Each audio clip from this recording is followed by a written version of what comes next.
Bonsoir à tous et merci à vous de nous accueillir chez vous pour cette nouvelle édition. Et ce soir, nous serons en compagnie de Pierre Bellucci, rédacteur en chef du JTM. Bonsoir Pierre.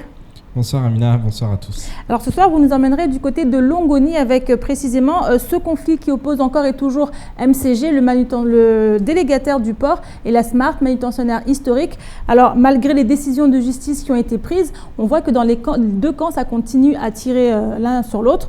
Les hostilités continuent, on le voit. On en parle tout à l'heure avec vous de la situation, un point sur ce qui se passe actuellement. Mais d'abord, voici les titres de ce jeudi 9 juin.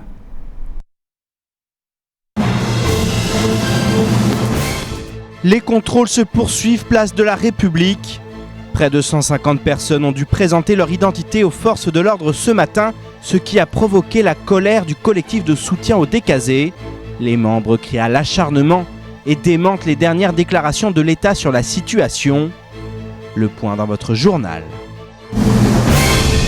En 2017, l'INSEE doit mener une grande enquête permettant de recenser la population du département. En effet, depuis 4 ans, le chiffre de 212 645 habitants ne cesse d'être contesté par la population. Pour l'INSEE, les méthodes de travail sont fiables et restent les mêmes, même si un travail plus étroit avec les communes s'amorce. Explication. Kaweni va changer de visage. Après la signature ce matin du protocole de préfiguration pour le projet de rénovation urbaine, c'est désormais officiel. Objectif, permettre aux habitants de ce village de mieux vivre grâce à toute une série de projets urbains au long terme. Reportage à la fin de cette édition. Ce matin, des représentants de la préfecture accompagnés des forces de l'ordre ont mené une nouvelle opération de contrôle. Près de 150 décasés ont dû ainsi décliner leur identité. Entre situation irrégulière et départ volontaire, plus d'une dizaine de personnes a été reconduite à la frontière. Les services de l'État se sont ensuite penchés sur le cas des décasés en situation régulière cette fois, dans un climat plutôt calme, mais somme toute pesant. Un sujet signé Abbas Alidi, Pierre Bellucci et Leslie Vimné.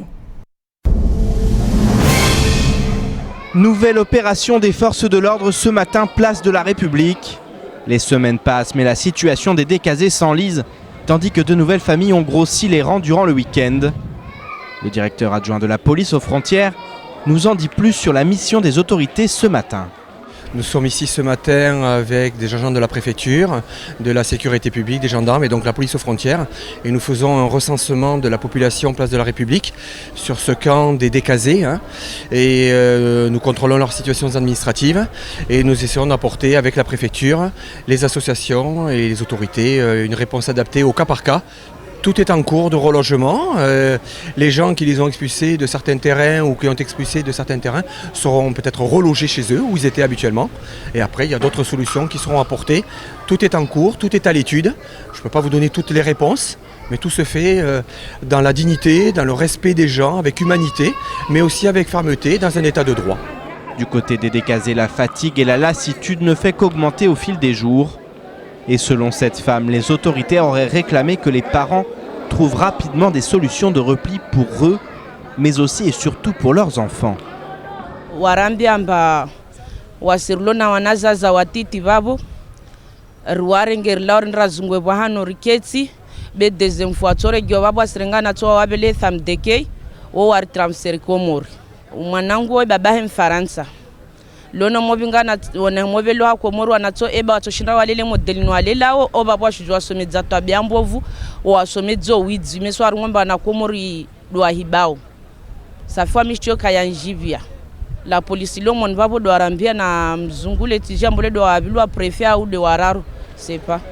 De son côté, le porte-parole du collectif de soutien aux personnes délogées n'a pas pu approcher durant les contrôles d'identité ce matin. Il s'en insurge et contredit les récents communiqués de l'État concernant la prise en charge des familles. Actuellement, on laisse tout simplement des informations du genre qu'il n'y a pas de problème, quoi. Tout va bien, les personnes sont relogées, c'est-à-dire les personnes en situation régulière ou de toute façon même les Français on n'en parle pas. Mais de toute façon, même ceux qui n'ont pas de papier, puisque c'est de celles-là dont on parle souvent, il faut quand même souligner que ce n'est pas parce que ces personnes sont en situation irrégulière qu'il faut les chasser justement illégalement ou détruire leurs habitations ou saccager leurs biens. Puisqu'il y a des droits pour toute personne à sa dignité, à son intégrité, et ces personnes ont surtout été humiliées. À Mayotte, le droit est bafoué depuis de longues années. Propriétaires, décasés ou simples citoyens, tout le monde ne cesse d'en faire les frais. Difficile dans ces conditions de faire à nouveau régner l'état de droit du jour au lendemain. Et ce matin, le président de la fédération locale du Parti radical de gauche était sur notre plateau. Kira Bakara Dakolo s'est ainsi exprimé au nom du PRG sur la situation des expulsés. Au même titre que les autres hommes politiques, il a soutenu les expulsions des personnes en situation irrégulière. On écoute sa prise de position lors de la matinale de Coésie. Moi, le PRG en tout cas est entièrement acquis à la cause des Mahorais, en ce sens que les personnes étrangères qui se retrouvent à Mayotte en situation irrégulière n'ont rien à faire à Mayotte, encore moins sur les terrains, sur les habitations des Mahorais, et qui ne leur appartiennent pas. D'accord ? En revanche, les personnes qui sont en situation régulière, bien entendu, si elles se retrouvaient dans une situation d'expulsion, naturellement, les autorités publiques doivent chercher les voies et les moyens pour les reloger. Je crois savoir qu'en métropole, sur le plan national, il y a ce qu'on appelle le principe, la loi Dalo et le principe du droit au logement opposable. On peut, chaque citoyen, chaque personne se trouvant en situation régulière sur un territoire national peut ester en tribunal pour réclamer un logement décent sur la base de cette loi Dalo. Pourquoi cette loi ne s'applique pas à Mayotte? Il faudrait peut-être poser la question aux élus et aux parlementaires. Et direction maintenant le port de Longoni qui depuis des mois maintenant vit au rythme des procédures judiciaires et autres mouvements de protestation. En effet, entre le délégataire MCG et le manutentionnaire Smart, les tensions ne s'apaisent pas. En outre, les décisions de justice s'enchaînent, tout comme les sorties médiatiques. Ce matin, nous recevions sur notre plateau Gilles Langlois, co-gérant de la Smart. Il a ainsi répondu à certains propos tenus récemment par Jacques-Martial Henry. Davantage de précisions dans ce sujet signé Pierre Bellucci et Adèle Laurent. Ces derniers jours, les tensions entre la Smart et MCG semblent ressurgir. En effet, la décision du Conseil d'État de confirmer l'ordonnance du 9 octobre 2015 obligeant la Smart à quitter le port a remis le feu aux poudres. D'autant que les dernières sorties médiatiques de Jacques-Martial Henry, chargé de mission chez MCG, n'auront pas eu le don d'apaiser les esprits. Le co-gérant de la Smart, Gilles Langlois, a d'ailleurs souhaité lui répondre. Je pense qu'il connaît pas tout à fait son dossier. Je pense qu'il faut remettre les choses en place. Notamment, je voudrais reparler ici de l'actionnariat de la Smart. Je trouve que c'est faire insulte à la famille Henry de faire croire à la population ici que ce sont les Réunionnais qui tiennent la Smart. C'est totalement faux. Aujourd'hui, l'actionnariat de la Smart est toujours aux mains de la famille Henry puisqu'elle représente 51% des actions. Indépendamment de cela, que ce soit des Réunionnais, que ce soit des Mahorais, que ce soit des Français, que ce soit des Allemands qui sont à la tête de la Smart, je vois pas où est le problème. Moi, ce que je vois, c'est que la Smart emploie aujourd'hui 180 Mahorais, un peu plus de 180 Mahorais. C'est ça qui est important pour moi. Autre point évoqué, la délégation de service public. En effet, depuis de longues semaines, le problème reste encore et toujours le rôle que chacun est censé jouer sur le port. Si j'étais le président du conseil départemental, je demanderais à ce qu'on puisse avoir un grand port maritime, comme à La Réunion. Parce que là, on rigole plus. Une fois que c'est un grand port maritime, il y a un conseil d'administration, les choses sont claires et on ne mélange pas le privé et le public. Je pense que la DSP n'a pas été rédigée correctement, ou tout du moins peut-être n'a pas été suivie lors de sa mise en place, parce que pour moi il n'y avait aucun doute, la DSP ne comprenait pas la manutention. La DSP c'était pour avoir un concessionnaire d'outillage public. sur le port. Donc en fait, c'est une société qui est assimilée à une société publique. Aujourd'hui, la DSP est interprétée par MCG qui dit que en fait MCG doit faire toute l'exploitation du port de Longoni, y compris la manutention. Pour moi, c'est une interprétation. Mayotte Channel Gateway ne cesse de marteler qu'il y a de la place pour tout le monde au port de Longoni. Un avis que ne partage pas Gilles Langlois. Je fais partie des gens qui disent que pour le moment, à Mayotte, et compte tenu du trafic et compte tenu du volume qu'il y a au port, je ne pense pas qu'il y ait de la place pour 2 manutentionnaires. Sincèrement, aujourd'hui, quand nous travaillons à peu près entre 12,5 et 15 jours par mois, sur 2 shifts qui se font de 8h du matin à 14h et de 14h à 20h. Imaginez que demain on mette en place on mette en place un 3e shift, on ne travaillerait plus 12 jours et demi ou 15 jours, on travaillerait 8 jours et demi, 9 jours. Ouais. Donc, est-ce qu'il y a la place pour 2 manutentionnaires ? Je me pose des questions. La situation au 1er janvier 2017, si tant est que la Smart soit encore le seul manutentionnaire au port, eh bien, la CMA-CGM continuera à travailler avec la Smart. Si demain, il y a un 2e manutentionnaire, à ce moment-là, eh bien, on se battra à armes égales, j'espère, avec ce manutentionnaire pour obtenir les contrats. Au vu de la situation et des procédures de justice qui n'ont pas encore rendu leur verdict, il y a fort à parier que les choses évoluent encore sur le port. D'autant que le conseil départemental continuerait de travailler de son côté à une annulation de la délégation de service public. Alors Pierre, on vient de le voir, ça continue du côté du port. On a l'impression que ça ne va jamais s'arrêter. Oui, c'est vraiment l'impression qu'on a déjà depuis plusieurs mois que ça ne va pas s'arrêter. Alors il y a des moments où c'est vrai que les personnels, que ce soit de la Smart, de MCG, travaillent dans le calme et ça faisait plusieurs semaines qu'on avait un peu quitté le port de Longoni et on est tous contents de le quitter, c'est que tout se passe bien en général. Donc voilà, s'il ne fait pas la une de l'actualité, c'est qu'on se dit que ça va bien, mais finalement non, on se rend compte que le problème n'est pas du tout réglé. Et le problème de fond, il est où ? C'est tout simplement que MCG, à travers la société Manuport, souhaiterait devenir également manutentionnaire. Or, la Smart le répète, il n'y a pas de place pour 2 sur le port, ce n'est pas possible. Et le conflit, il est là depuis le début finalement. Et ces décisions de justice qui ont été prises, elles ne règlent pas le problème finalement ? Finalement, non, elles ne règlent pas le problème. Alors, il y a encore d'autres décisions qui doivent arriver, mais la prochaine décision, notamment, c'est l'appel. MCG a interjeté appel dans la décision du tribunal administratif qui avait conforté le contrat CMA-CGM avec la Smart, 2016. tout à fait, jusqu'au 31 décembre 2016. À partir du 1er janvier, ça risque d'être une toute autre histoire, on en reparlera. Mais en tout cas, voilà, jusqu'en décembre, le tribunal a décidé qu'il n'y avait pas question de rompre ce contrat, il était là, il était existant. Or, Manuport avait repris ce contrat. Et rappelons que ça représente quand même 70% du volume au port de Longoni, donc c'est énorme.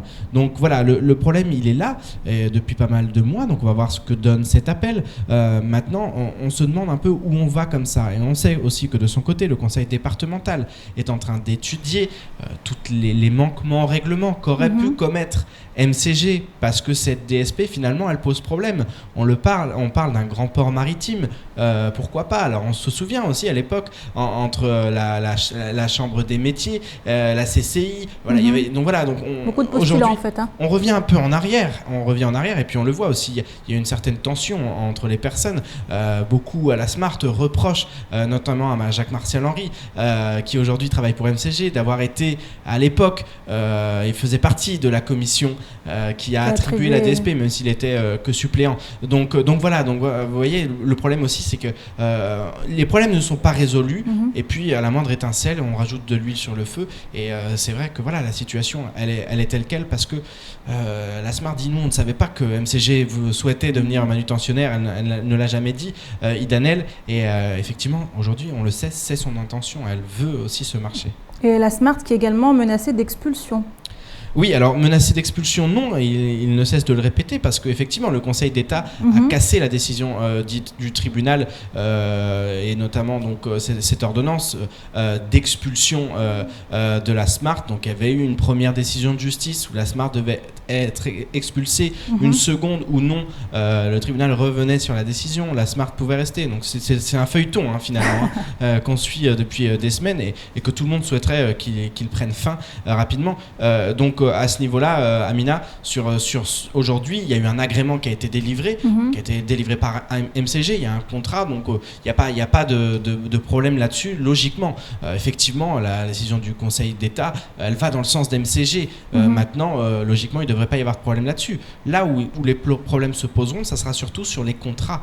Maintenant, comme l'a répété aussi Gilles Langlois, la seule société de manutention à être agréée sur le port de Longoni, ça reste la Smart.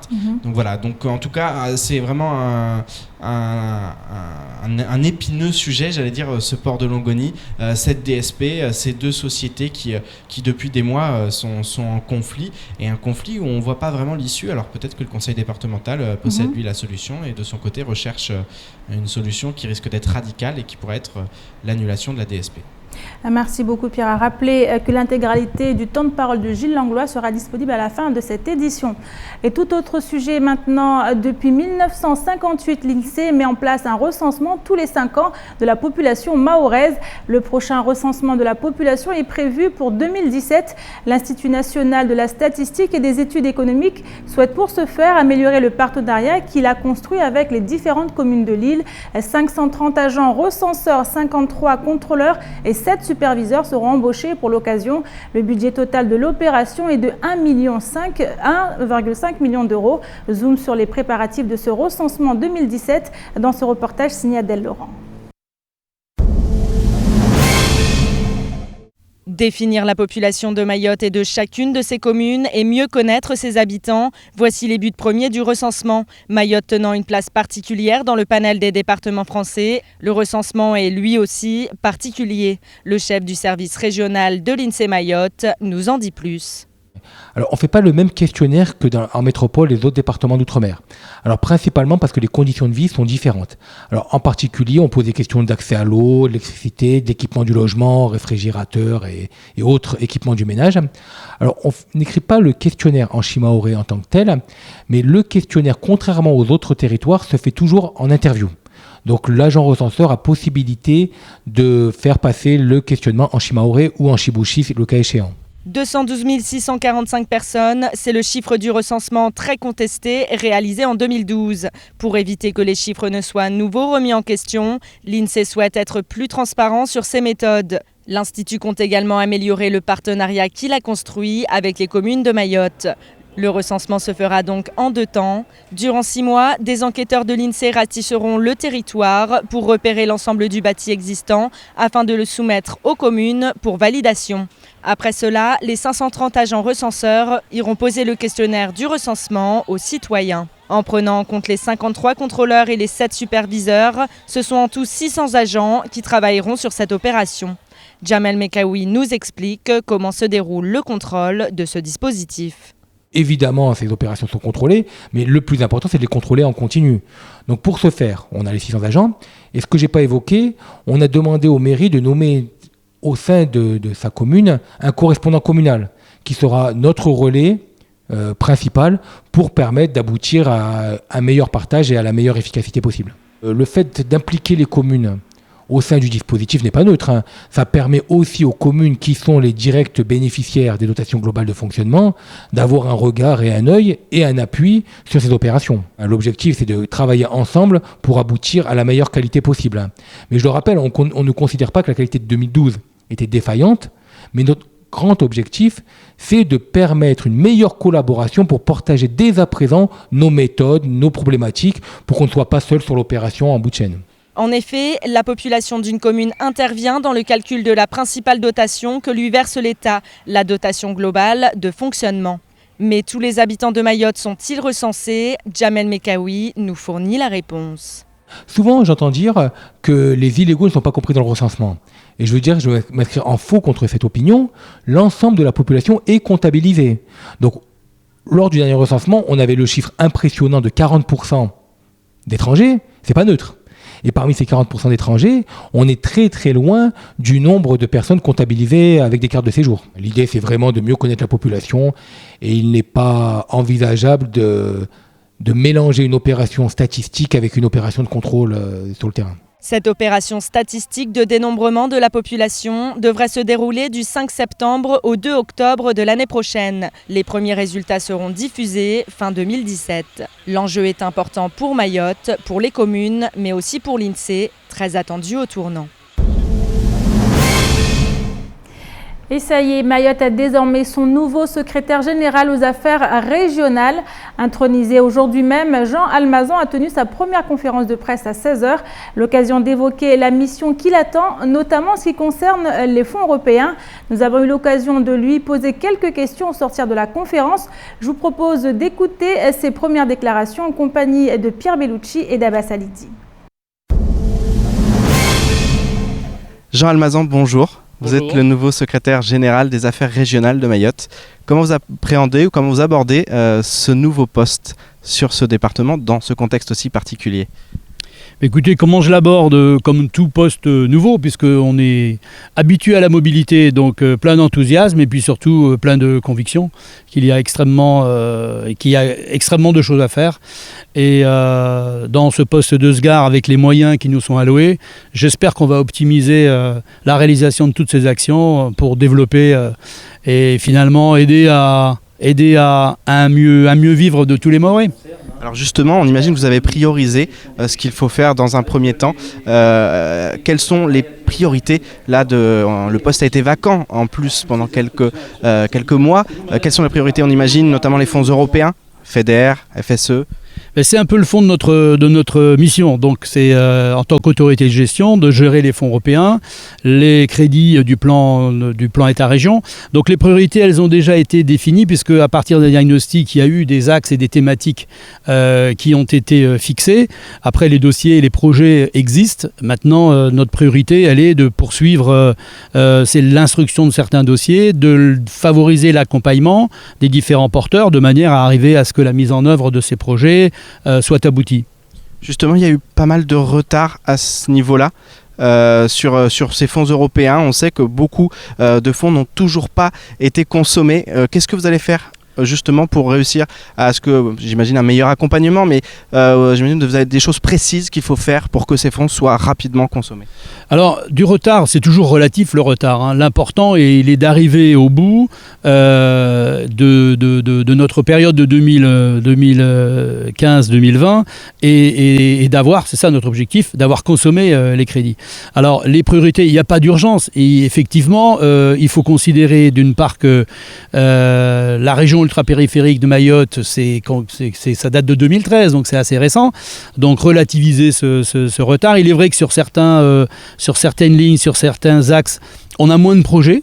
On va s'atteler à faire en sorte d'accompagner, de favoriser l'émergence de projets de façon à pouvoir utiliser au mieux l'enveloppe qui est disponible pour Mayotte. C'est en tout cas notre but. Un dernier mot sur vos impressions. Vous venez d'arriver il n'y a pas très très longtemps. Vos impressions sur Mayotte. Premières impressions. Mes impressions, c'est que votre interview est très agréable. Je n'ai pas d'autres impressions. Je suis arrivé hier, donc je me mets au travail. Après, je bénéficie, pour parler plus sérieusement, d'une équipe qui est en place. Il y a eu une continuité de l'État, même s'il n'y avait pas de SGAR, ça c'est à souligner, avec un adjoint qui a fait le travail. Et puis toujours sous l'autorité d'un préfet. Il y a toujours eu un préfet à Mayotte, donc les services de l'État ont toujours été en marche. Donc il n'y a aucune inquiétude sur la continuité de ces services. Jean Almazan, merci, et caribou. Merci. Et je vous propose maintenant de faire un petit tour d'horizon du reste de l'actualité de ce jeudi 9 juin. Regardez, c'est dans l'actualité en bref. Vendredi dernier, 3 agents de la Société mahoraise des eaux ont été agressés alors qu'ils travaillaient sur un poste de traitement des eaux. Plusieurs individus les ont pillés, tandis que l'un des techniciens a été emmené, battu et séquestré pendant plusieurs heures. Après avoir appris la nouvelle, les salariés ont immédiatement annoncé à leur direction qu'ils exerçaient leur droit de retrait afin d'obtenir plus de sécurité dans le cadre de leurs actions. Une réunion de crise s'était alors tenue, mais le droit de retrait avait été maintenu. Depuis, un individu a été arrêté et le président du syndicat Moussa Bavi Mohammadi a pris les choses en main. Toujours aussi actif, il a notamment rencontré en urgence la directrice de cabinet du préfet. Il a ainsi obtenu que des rondes régulières de gendarmerie aient lieu sur les sites de travail. Il a également lancé un appel d'offres visant à choisir une entreprise qui sera chargée d'assurer la sécurité des agents. Le président du syndicat doit maintenant rencontrer le préfet Frédéric Vaux dans les prochaines semaines afin d'accélérer les choses. Il semble indéniable que le gouvernement souhaite changer de politique à Mayotte. Et si de nouvelles mesures prennent place, il en va de même pour les hommes. Après l'arrivée du nouveau préfet Frédéric Vaux, d'un nouveau sgare Jean Almazan, intronisé ce jour, Mayotte devrait voir arriver un nouveau directeur départemental de la sûreté publique. Philippe Misignac pourrait ainsi quitter ses fonctions et rejoindre les Ardennes à Charleville-Mézières. Pour l'heure, rien d'officiel, mais son remplaçant devrait être Philippe Josse, le commissaire central de Cannes.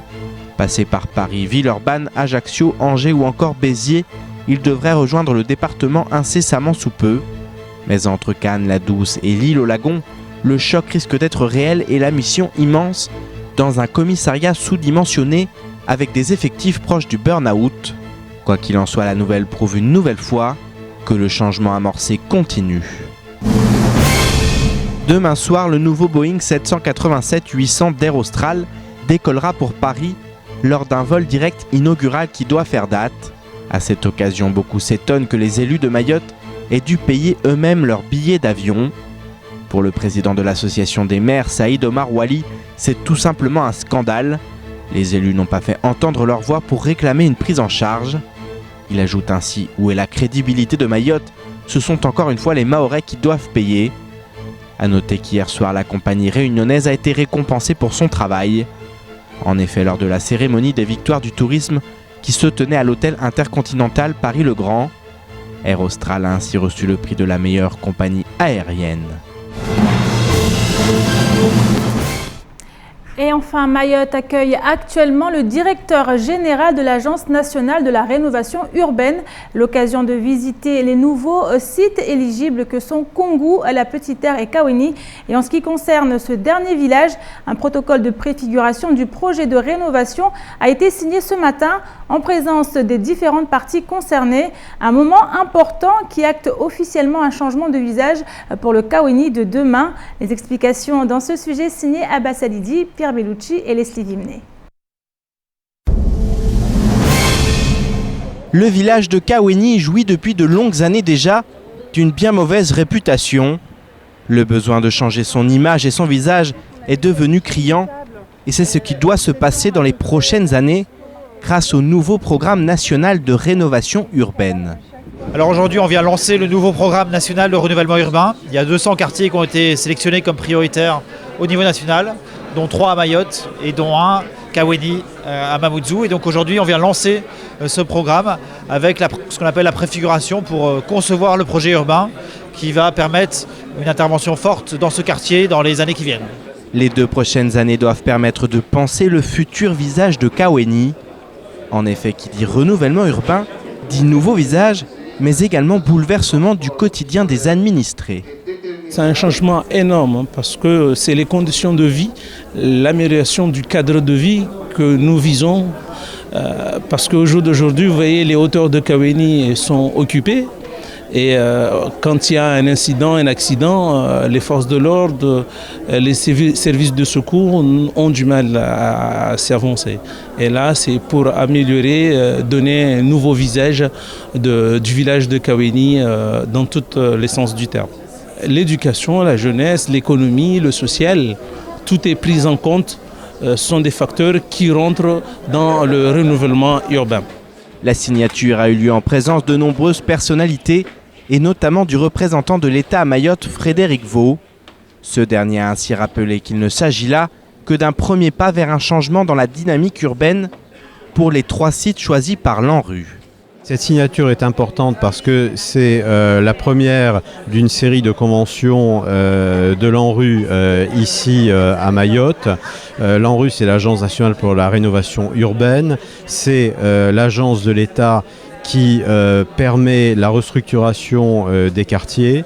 Nous allons commencer par Kaweni, ici à Mamoudzou, en préparant les opérations à la fois de restructuration urbaine, des opérations sur l'habitat, des opérations également autour de la cité scolaire. Et c'est une dynamique qui s'enclenche ici à Mayotte, puisque très vite interviendront des conventions pour Koungou et pour la Petite Terre. Ce genre de signature représente toujours une grande avancée et une bonne nouvelle pour le département, même s'il faudra encore attendre plusieurs années avant d'en apprécier les résultats. Et c'est ici que s'achève cette édition. Merci pour votre fidélité. Une édition rediffusée sur OM5, également disponible sur notre site l'infocoesie.fr, sur YouTube et sur notre page Facebook. À suivre juste après l'invité du temps de parole, Gilles Langlois, co-gérant de la Smart. Il était ce matin au micro de Samuel Bocher. Et prochain rendez-vous avec l'information en radio demain dans la matinale avec le journal présenté par Pierre Bellucci. Excellente soirée à vous sur KTV.